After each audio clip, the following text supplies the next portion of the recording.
নমস্কার বন্ধুরা, আর জি কুকিং চ্যানেলে আপনাদের সবাইকে স্বাগত। আজকে নিয়ে হাজির হয়ে গেলাম ওলের ভিন্ন ধরনের রেসিপি নিয়ে, যেটা ভাত, রুটি, পরোটার সাথে দুর্দান্ত লাগে। তো চলুন শুরু করা যাক। এখানে ওল একটু বড় টুকরো করে কেটে নিয়েছি, আর কয়েকটা আলুও বড় টুকরো করে কেটে নিয়েছি। গ্যাসে কড়াই বসিয়ে গরম করে দিয়ে দিলাম পরিমাণ মতো তেল। তেলটা গরম করে ওল আর আলুগুলো দিয়ে দিলাম। হাফ চামচ হলুদ আর হাফ চামচ লবণ দিয়ে ওল আর আলুটাকে নেড়ে চেড়ে মিডিয়াম আঁচে ঢাকা দিয়ে দিয়ে লাল লাল করে ভেজে নেব। এতে ওল আর আলু ভালো মতো সেদ্ধ হয়ে যাবে। ওল আর আলুটা ভাজা হতে থাক, ততক্ষণে মশলা করে নেব। একটা বাটিতে 2 চামচ হলুদ সর্ষে আর 2টো কাঁচা লঙ্কা নিলাম, শিলপাটাতে বেটে নেব। আর একটা বাটির মধ্যে হাফ চামচ নিলাম লঙ্কার গুঁড়ো, হাফ চামচ হলুদ গুঁড়ো, হাফ চামচ জিরের গুঁড়ো আর হাফ চামচ কাশ্মীরি লঙ্কার গুঁড়ো। অল্প জল দিয়ে মশলাটাকে গুলে নেব।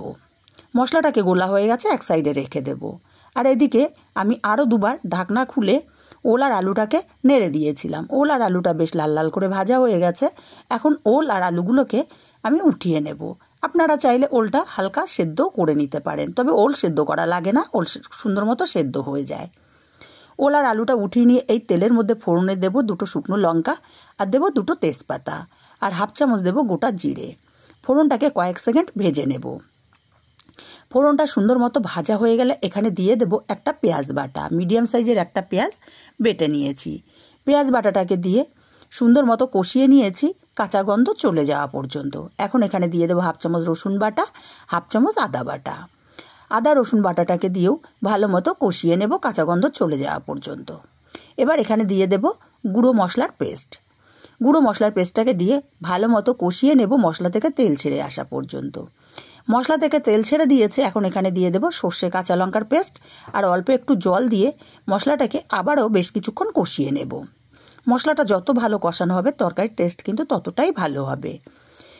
বেশ সুন্দর করে মশলাটা কষিয়ে নেওয়ার পরে একটা টমেটো দিয়ে দিলাম বড় টুকরো করে। টমেটোটাকে মিনিটখানিক নাড়াচাড়া করে নিয়েছি। টমেটোটা বেশ নরম হয়ে গেছে। ভেজে রাখা ওল আর আলুটা দিয়ে দিলাম, আর স্বাদ মতো লবণটাও দিয়ে দিলাম। মশলার সাথে ওল আর আলুটাকে মিনিট 2 সময় নিয়ে কষিয়ে নিয়েছি। এখন এখানে দিয়ে দেব ফুটন্ত গরম জল। অবশ্যই গরম জলটা ব্যবহার করতে হবে।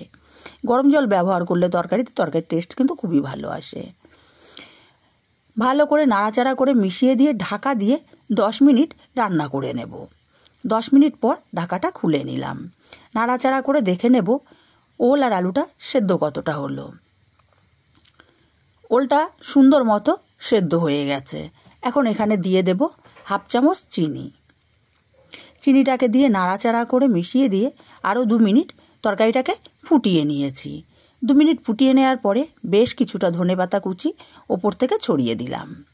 ধনেপাতা কুচিটাকে দিয়ে ভালো করে নাড়াচাড়া করে মিশিয়ে গ্যাসের ফ্লেমটাকে অফ করে আলাদা পাত্রে নামিয়ে নিয়েছি। রেসিপিটা কেমন লাগলো কমেন্ট করে জানাতে ভুলবেন না।